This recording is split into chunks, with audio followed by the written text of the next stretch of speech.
우리 사랑하는 성도님들, 지난 한 주간 잘 지내셨습니까?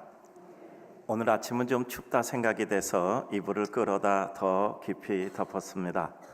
내내 덥다 생각했던 이 시간들이 흘러 어느덧 아침녘에는 좀 서늘하다 하는 생각이 드는 것 보니 이 자연에 포함된 하나님의 법칙, 또 하나님의 인생을 운영하는 법칙인 순환의 법칙이 우리 인생에겐 언제나 다가온다 생각이 듭니다.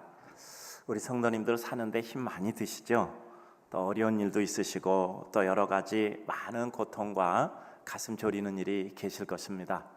그러나 우리가 분명히 아는 또 하나는 이 모든 것은 또한 우리에게 지나갈 것이고 삶은 순환된다라는 사실입니다. 늘 총량의 법칙에 대해서 말씀드리는데 우리들에게 슬픔의 잔이 가득 차면 그 다음은 우리들에게 기쁨의 잔이 주어지는 것입니다. 우리들에게 기쁨의 잔이 가득 차면 또 슬픔의 잔이 우리 앞에 놓여지는 것이 우리 인생입니다. 따라서 우리는 그 슬픔에 무너지지도 않고 기쁨에 녹아지지도 않고 각각 그 순간에서 하나님이 우리에게 주신 하나님의 뜻을 이루어가는 것이 우리 삶의 완성이라는 말씀을 늘 가슴에 품고 있습니다. 오늘 말씀을 전해드리려고 합니다. 오늘은 예수님께서 십자가에 못 박혀 죽으시기 위하여서 이제 예루살렘에 입성하는 장면입니다. 사람들은 환호하고 그러나 환호의 음성은 예수 그리스도를 십자가에 못 박으라는 폭도의 이와 같은 난해한 말로 또다시 바뀌게 되죠.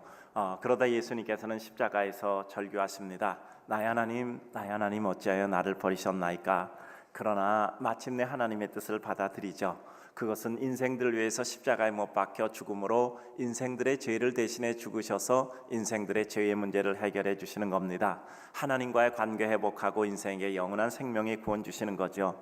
그래서 다 이루었다 말씀하십니다. 그 과정 가운데 아버지 저들의 죄를 용서하옵소서. 저들은 자기의 죄를 알지 못합니다. 이러한 십자가의 죽음을 통해서 우리 인생을 구원하시는 역사를 이루시는 겁니다. 그리고 부활을 통해서 영원한 생명을 우리들에게 부여하시고 죽음의 권세를 물리쳐 주시는 이와 같은 역사를 이루신 거죠. 그런데 그것을 위해서 예수님께서 예루살렘에 입성하시는데 예수님이 구약의 선지자들이 예고하신 대로 가장 겸손한 모습으로 나귀를 타고 예수님이 입성을 하십니다. 그런데 오늘 성경에 나오는 대로 벳박에 베다니 지경에 이르게 되었을 때 예수님께서는 제자들에게 건너편에 가서 나귀 한 마리 메어 있으니 가져오라 말씀하시죠. 그런데 나귀 한 마리 메어져 가져올 때 남의 나귀를 그냥 가져올 수 없죠. 주인이 물으면 주께서 쓰시겠다 하라 말하면 그 주인이 아무 말 안 하고 줄 것이다 라는 내용입니다. 결과적으로 가서 제자들이 나귀 풀 때 주인 말하고 주인에게 예수님 말씀 전하니 그 주인의 마음이 아무런 이유를 달지 않고 나귀를 내어주는 것이죠. 그래서 예수님이 그 나귀를 타고 가신 것입니다. 그런데 이 내용을 살펴보면 아주 중요하잖아요. 2000년 전에 있었던 이와 같은 일이 오늘도 우리들에게 전달되고 있는 겁니다. 나귀의 주인은 예수님의 십자가에 대해서 잘 몰랐을지도 몰라요. 그러나 예수님께 나귀 한 마리 내주어 그 나귀를 타고 예수님이 영광스러운 그의 모든 마지막 한 주간의 일정을 시작을 하셨고요. 나귀의 입장에서는 아무것도 모르는 동물이지만 어느 날 갑자기 징발되어서 예수님을 태우고 그 예루살렘 입성하는 장면에 등장하는 이와 같은 것들이 있게 됐습니다. 이와 같은 장면을 통해서 우리는 오늘 말씀이 우리들에게 전하는 내용을 살펴보려고 합니다. 오늘 제가 여러분에게 나눠드린 유인물도 있고 해서 오늘 설명드릴 일이 있어서 오늘은 길게 말씀을 못 드리고 짧게 드리려고 합니다. 짧게 드리려고 하니까 더 어려운 것 같아요. 긴 건 붙이면 되는데 짧은 거는 거기서 잘라내야 되잖아요. 근데 이렇게 있다 보면 뭔가를 자르는 게 아까워요. 그래서 더 시간이 드는 것 같아요.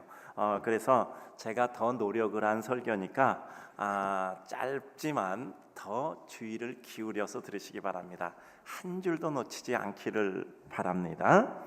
먼저 우리가 살아가고 있는 삶의 상황 속에서 가장 큰 배경은 하나님의 뜻이 우리의 배경으로 흐르고 있다라는 사실입니다.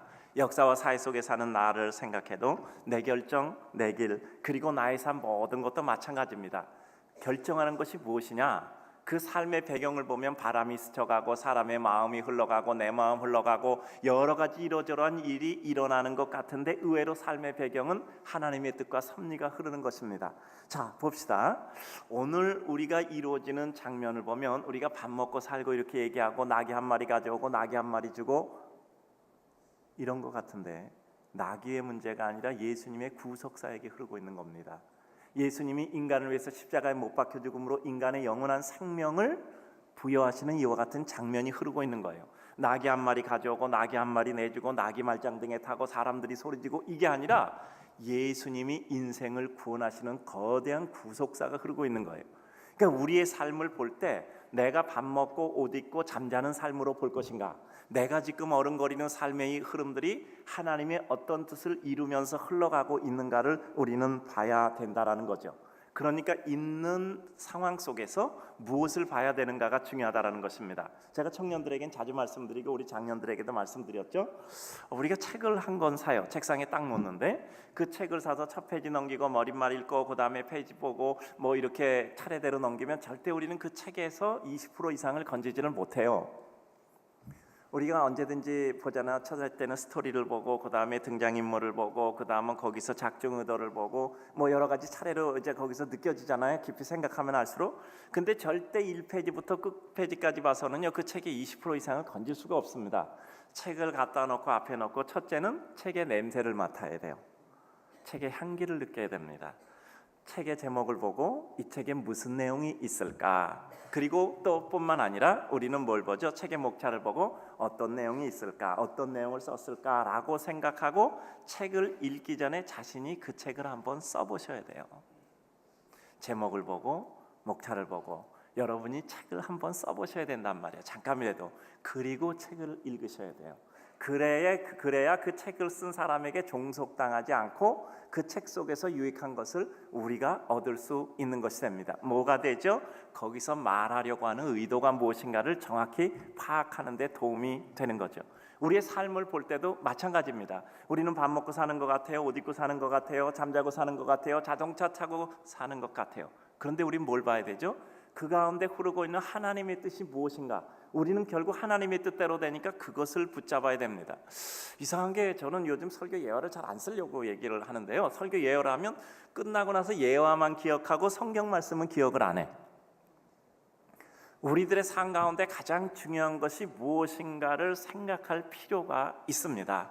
따라서 내 삶이 이렇게 흘러가고 있어요. 어떤 일이 일어나고 있어. 그 가운데 하나님의 뜻이 무엇인가를 우리는 간파를 해야 하는 것입니다. 자, 따라서 합니다. 전체를 보고 부분으로,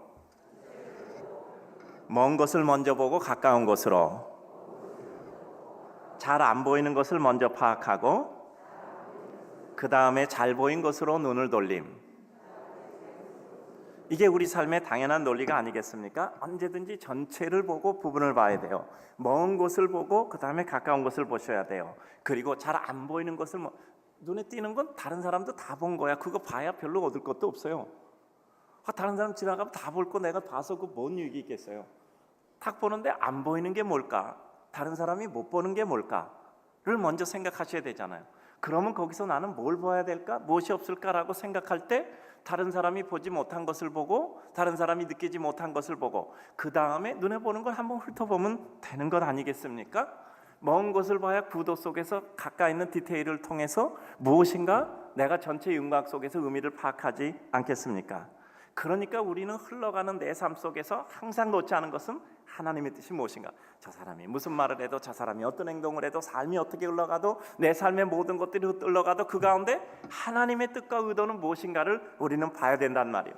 오늘은 나귀 한 마리 주고받고 얘기가 아니잖아요. 인간의 구속사가 흘러가고 있는 거잖아요. 오늘 나귀 한 마리 주고받는 얘기로 받으면 이거는 엉뚱하잖아요. 예수님의 구속사를 얘기하고 있는 거잖아요. 그러니까 우리는 분명한 주제를 파악해야 된단 말이죠.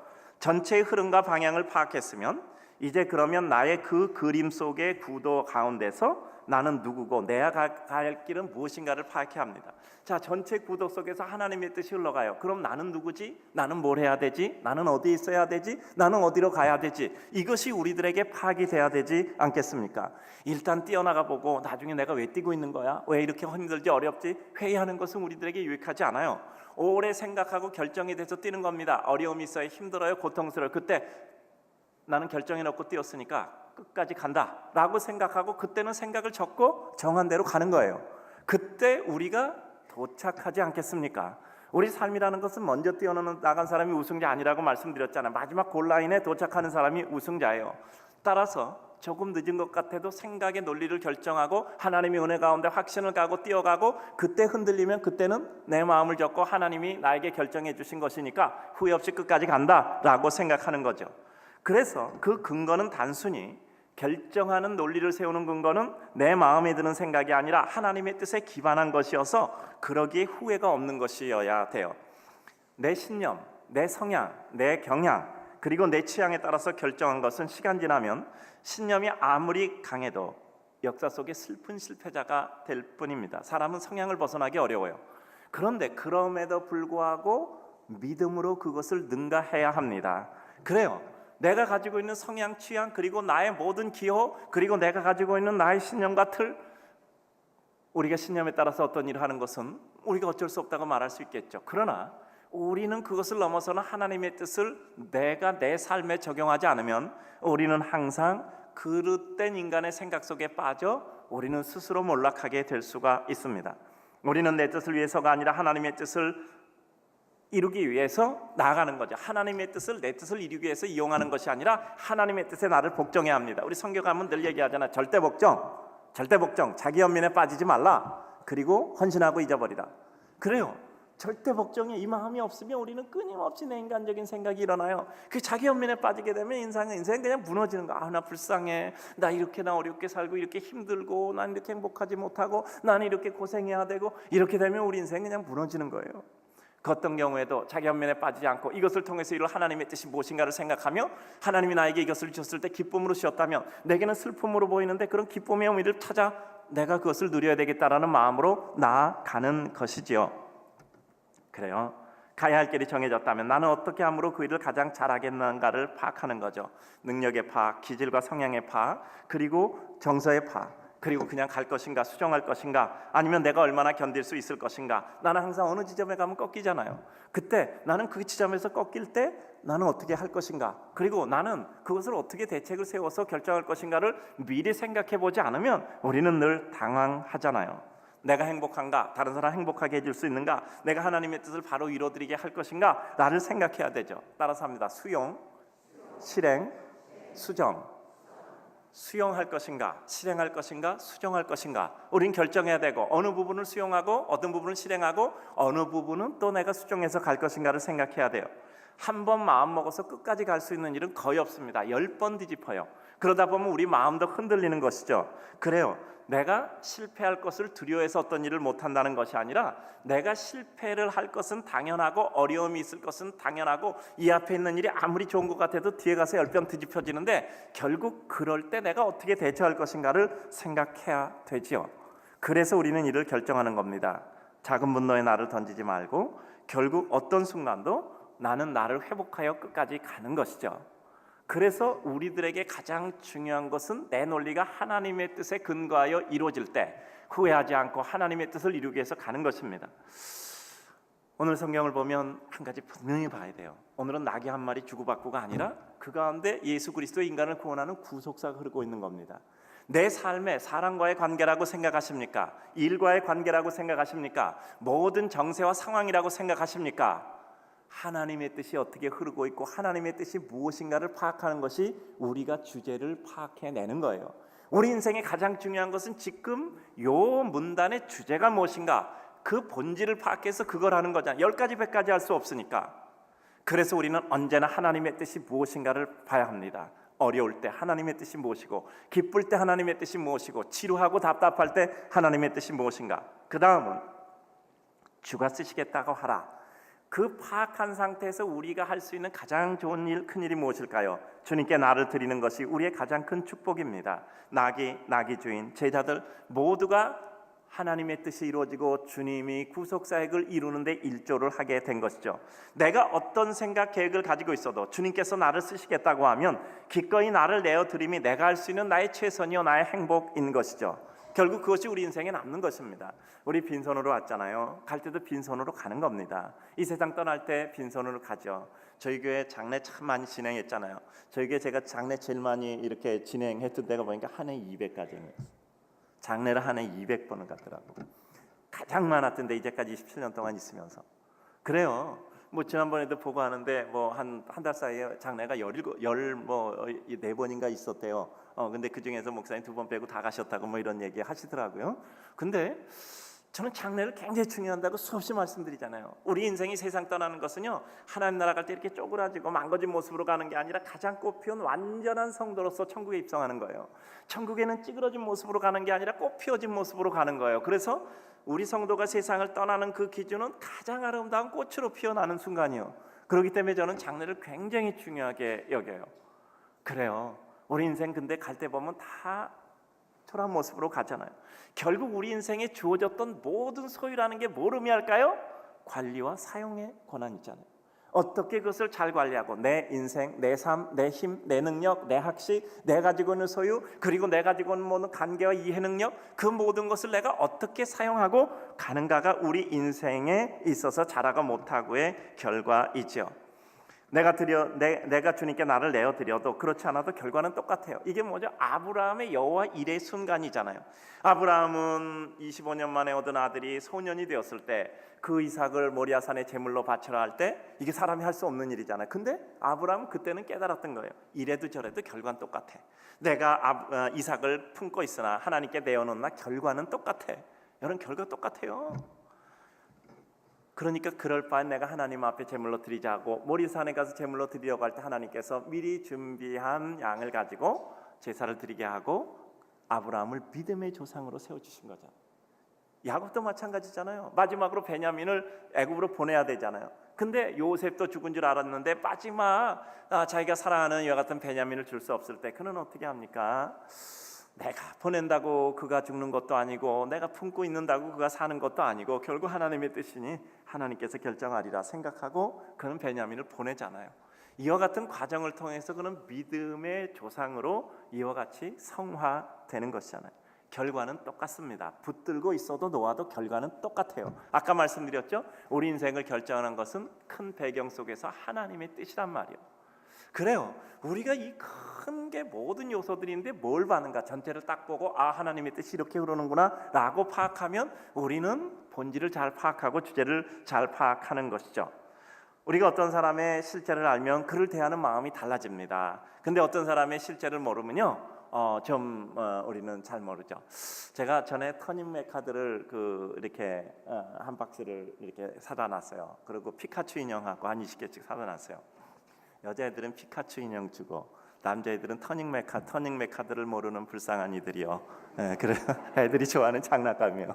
변신하는 장난감인데, 근데 그거 이렇게 제 방에 이제 기도 받으러 오면 하나 주기도 하고 이렇게 있으면 여기 애들 꼬맹이들 막 놀자면 이렇게 와요. 그러면 뭐라 그러면 이거 하나 슬쩍 주거든요. 아무 말도 안 해. 그냥 줘요. 그러면 그 다음부터 걔네들은 나를 보면 흠모의 눈길로 보는 거예요.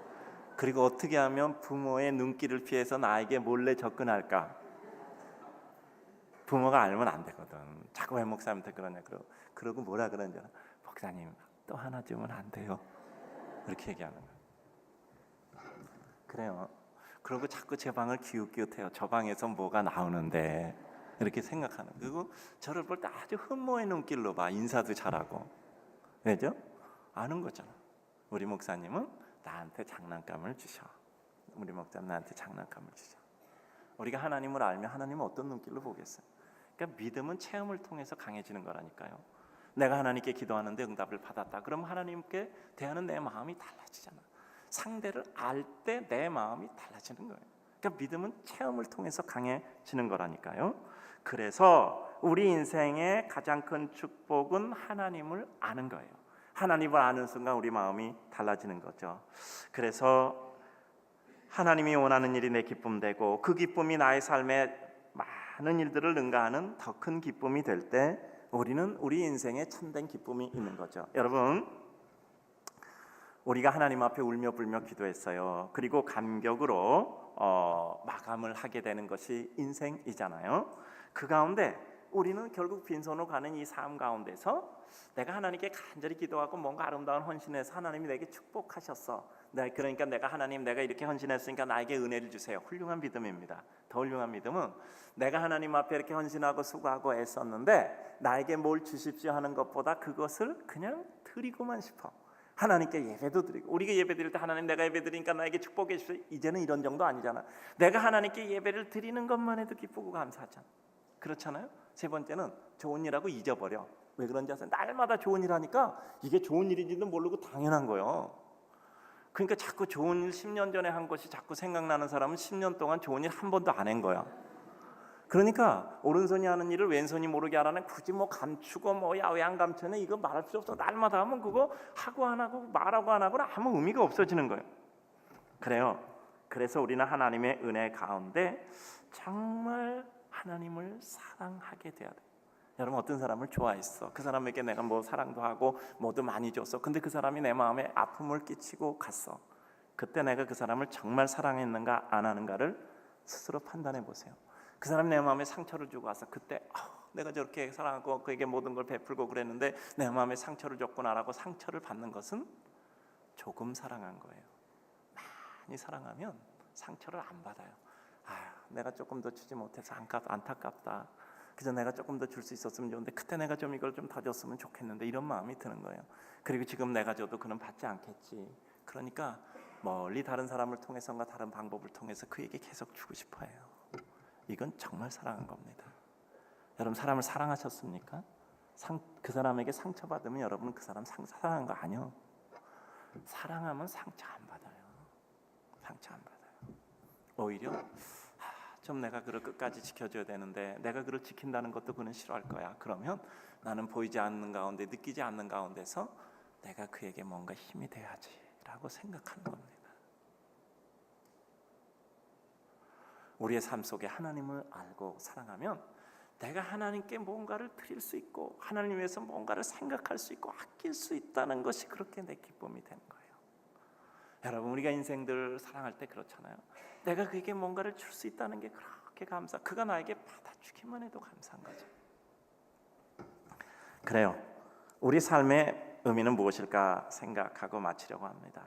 주님의 소용, 주님께 쓰임받기를 사모하고 기대하는가, 내 작은 계획과 계산대로 사는가 있죠. 우리 평생 내가 주님께 어떻게 쓰임받을까를 생각하며 준비하다가 기회가 있을 때 주님의 부르심에 응답하여 사는 삶은 행복한 삶이죠. 끊임없이 우리는 생각해야 돼요. 내 삶의 의미가 뭘까? 내 삶은 어렵고 힘들고 안 되고 갈등하고 괴롭게 살 것인가?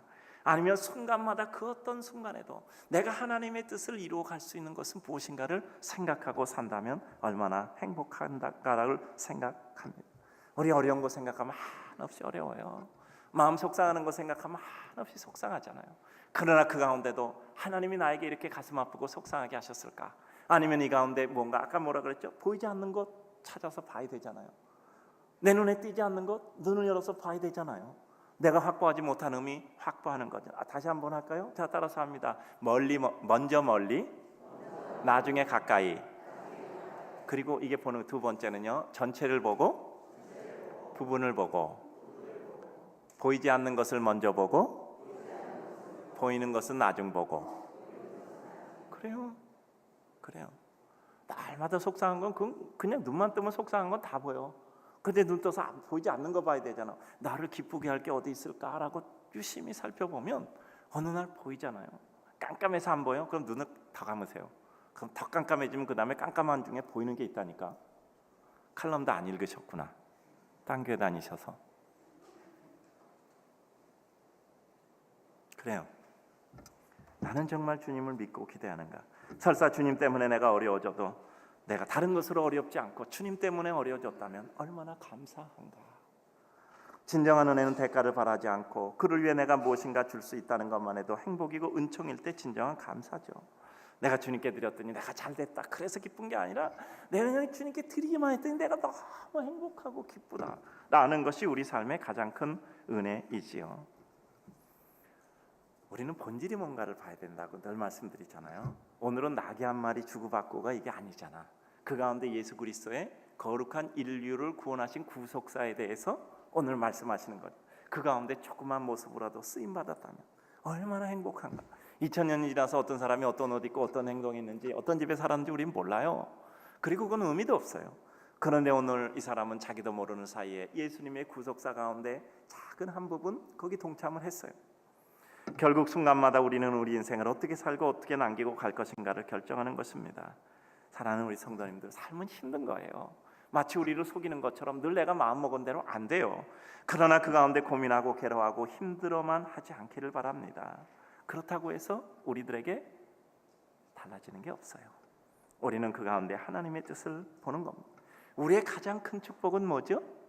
하나님이 원하시는 길 위에 서 있는 거예요. 가장 큰 축복은 하나님이 가시는 그 길목에 우리가 우두커니 서 있는 것. 그리고 하나님이 우리를 스쳐가실 때 우리는 그 기쁨과 감격으로 우리의 삶을 이루어 가는 것이죠.